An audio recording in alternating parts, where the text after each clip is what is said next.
After the gods fell into Earth, after New York itself was saved, after the Avengers were assembled, Thor returned home to Asgard, but this time the tone was darker, the stakes were heavier, and the MCU was experimenting again. What's up, guys? My name is Nate, and in this 15th episode of The Road to Avengers Doomsday, we're taking a look at Thor: The Dark World, a film that aimed for epic tragedy, struggled behind the scenes, and became one of Marvel's most divisive sequels of all time.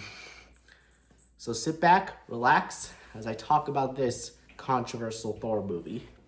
By 2013, Marvel Studios was no longer providing itself. It was expanding aggressively. After Iron Man 3 kicked off Phase 2, it continued on with Thor's second solo outing. But this production was complicated from the start.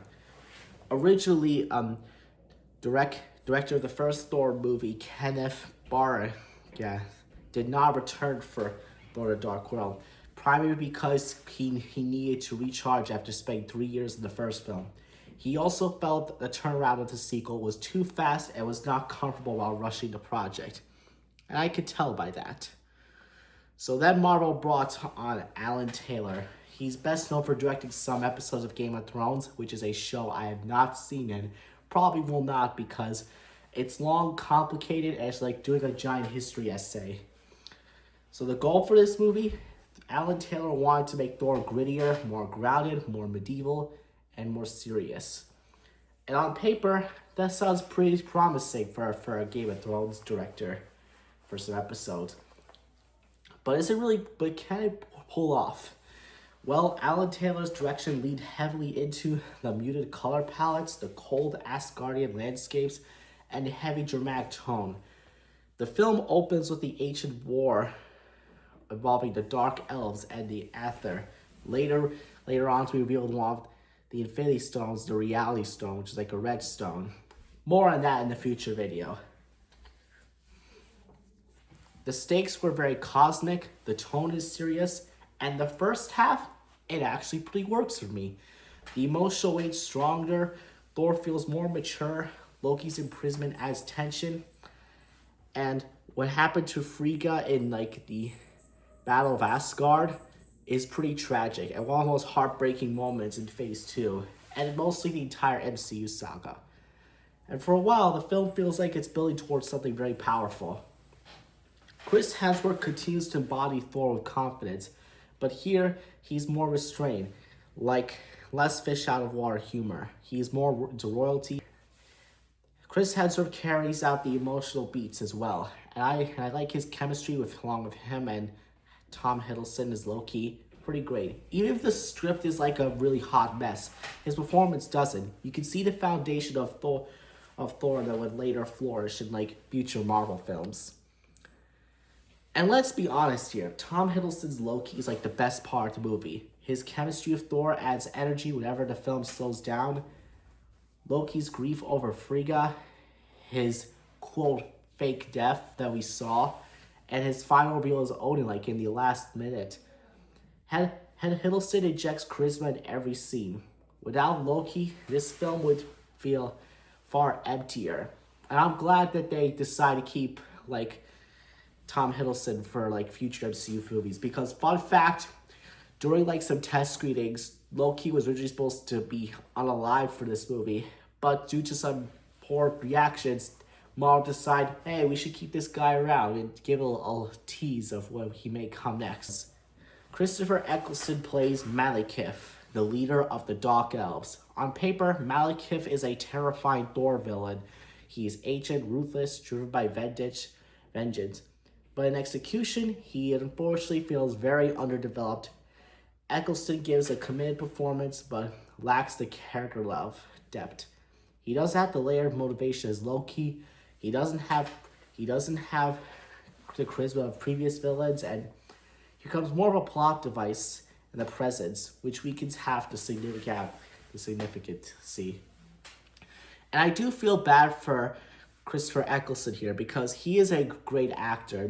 I know he was fresh out of Doctor Who for one season, and he was Destro in G.I. Joe Rise of Cobra, but Eccleston deserves like more great roles. I mean, I wish the script was good and we actually got more development for Malekith instead of the script we have. It just doesn't work. Now for the supporting cast. Natalie Portman returns as Jane Foster and she becomes the central plot throughout the Aether storyline. But despite Portman's talent, the material doesn't give her enough to do well emotionally.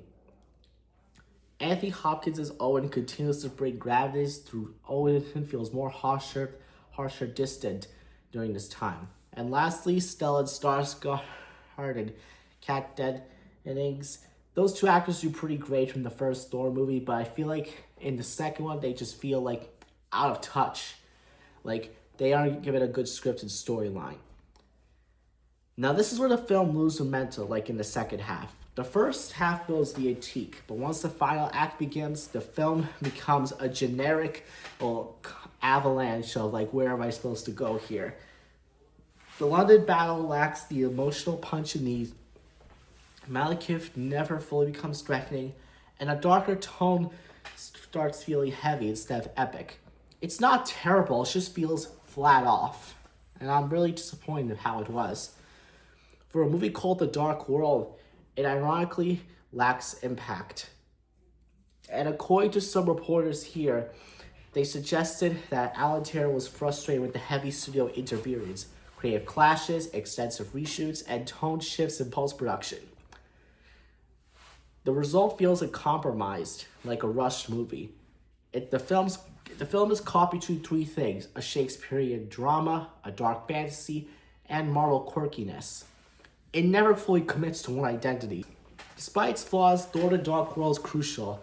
It introduces the Reality Stone, Loki's impersonation of Odin, the emotional growth of Thor, and most importantly, it sets up the evolution of Thor's character that would eventually explode like in Ragnarok, which I will review that in a future video.